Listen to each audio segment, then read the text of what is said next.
Quantas vezes olhamos ao nosso redor e percebemos que aqueles que deveriam nos apoiar são justamente os que mais nos subestimam. Essa experiência humana tão comum também foi vivida pelo Senhor Jesus. No Evangelho de Mateus 13:57-58 está escrito: Mas Jesus lhes disse: Não há profeta sem honra, a não ser na sua terra e na sua casa. E não fez ali muitos milagres, por causa da incredulidade deles. O Senhor Jesus, em sua própria terra natal, foi rejeitado por aqueles que mais deveriam reconhecê-lo. Eles o conheciam desde criança, viam apenas o filho do carpinteiro e ignoravam sua verdadeira natureza divina. João 1:11 afirma: Veio para o que era seu, mas os seus não o receberam. Essa rejeição nos ensina que muitas vezes a proximidade gera desprezo. Quem conhece nossas limitações julga nossas capacidades com desconfiança. Não foi diferente com o Senhor Jesus. O profeta Isaías já havia profetizado essa rejeição muitos séculos antes. Em Isaías 53, versículos 3-5, lemos: Era desprezado e o mais rejeitado entre os homens, homem de dores e que sabe o que é padecer. E como um de quem os homens escondem o rosto, era desprezado, e dele não fizemos caso. Certamente ele tomou sobre si as nossas enfermidades e carregou com as nossas dores, e nós o reputávamos por aflito, ferido de Deus e oprimido. A rejeição que o Senhor Jesus enfrentou não foi um acaso, mas parte de um propósito maior. Como está escrito em Isaías 53:1, Quem creu em nossa pregação e a quem foi revelado o braço do Senhor? Essa pergunta ecoa através dos tempos, questionando a disposição humana em crer no que é divino. A incredulidade impede muitos de reconhecerem o Senhor Jesus, mesmo diante de sinais evidentes de seu poder e amor. Olá pessoal, tudo bem com vocês? Eu espero que sim. Para quem não me conhece, eu sou o Léo. Se você é novo por aqui, seja sempre muito bem-vindo. Como um complemento do que foi dito, tá? A Bíblia diz em João 14, no versículo 8, quando o Senhor Jesus foi questionado por um de seus discípulos, Filipe, ele diz o seguinte, no versículo 8 do capítulo 14, Disse-lhe Filipe: Senhor, mostra-nos o Pai, o que nos basta. Disse-lhe Jesus: Estou há tanto tempo convosco e não me tendes conhecido, Filipe? Quem vê a mim, vê o Pai. E como dizes tu, mostra-nos o Pai? Quer dizer, há quanto tempo o Senhor Jesus estava ali, com Filipe e os demais apóstolos, discípulos, e os mesmos não o conheciam.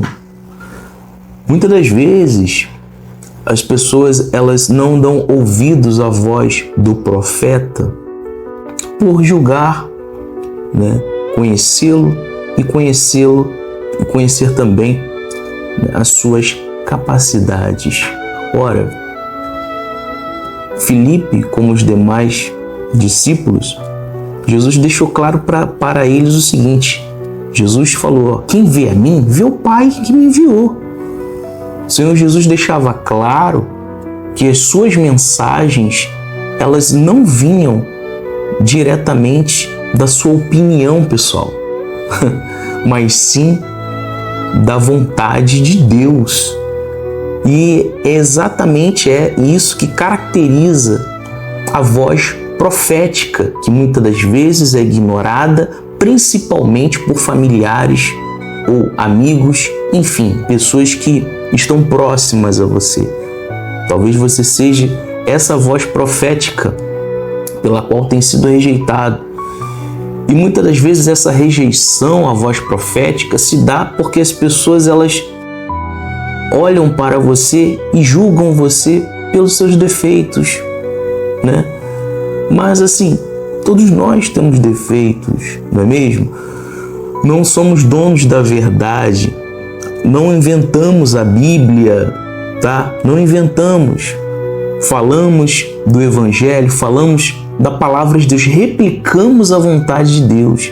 Não estamos pregando, anunciando o Evangelho como uma voz profética com base em nossas opiniões pessoais. Negativo. Nós fazemos tal coisa embasado na direção da vontade, de Deus. Não inventamos a Bíblia, meu querido. Não inventamos a Bíblia. Bom, o Senhor Jesus, como você assistiu o vídeo ainda há pouco, afirmou que um profeta não tem honra na sua casa, na sua própria casa.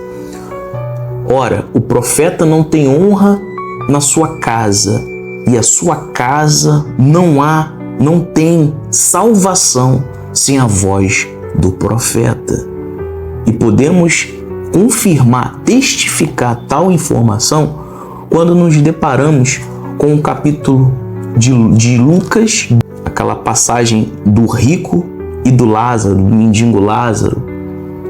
E o rico, em tormentas no inferno, ele se dirige ao pai Abraão e diz assim, Lucas capítulo 16, no versículo 27, diz o seguinte: E disse-lhe: Rogo-te, pois, ó pai, que o mandes à casa de meu pai, pois tenho 5 irmãos, para que lhes dê testemunho, a fim de que não venham também para este lugar de tormento. Você pode confirmar aí na sua Bíblia, Lucas 16, no versículo 27 e no versículo 28. Ora, o rico, no inferno, ele se dirige ao pai Abraão e pede para o pai Abraão enviar Lázaro, o mendigo Lázaro, que está nos céus, e que peça para ele enviar Lázaro até a casa, até a família, até os familiares do rico que estava em tormentos no inferno, para avisar a eles do perigo iminente que eles estavam correndo caso a sua vida viesse chegar ao fim e assim compartilhasse do mesmo destino que aquele rico se encontrava, em tormentas no inferno. Ora, o pai Abraão, prontamente, ele se dirige ao rico, ao homem que estava ali em tormentos no inferno, e afirma para ele o seguinte, meu querido, vamos lá, no capítulo 16 de Lucas, versículo 29, diz assim: Disse-lhe Abraão: Eles têm Moisés e os profetas, ouçam-nos. Em vários momentos do livro de Apocalipse, o Espírito Santo ele nos alerta a todo instante: quem tem ouvidos para ouvir, ouça. Veja a resposta de Abraão para aquele homem que estava no inferno. Aquele homem queria que ele enviasse aquele que estava no céu, que era o mendigo Lázaro,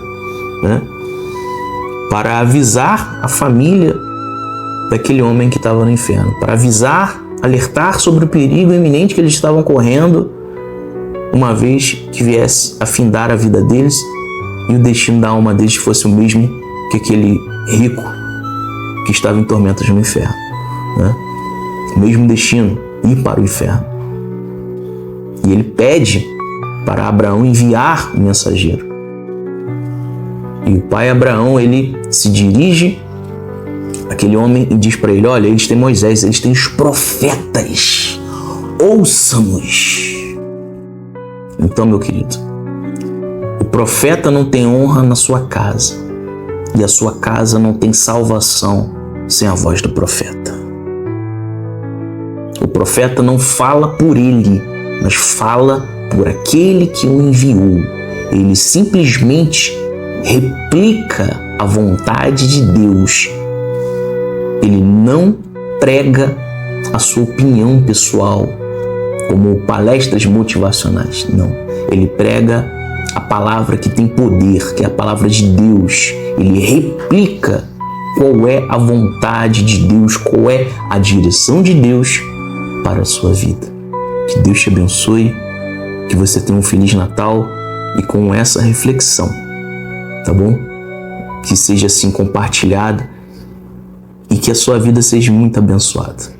Hoje, amanhã e sempre. Feliz Natal e até uma próxima.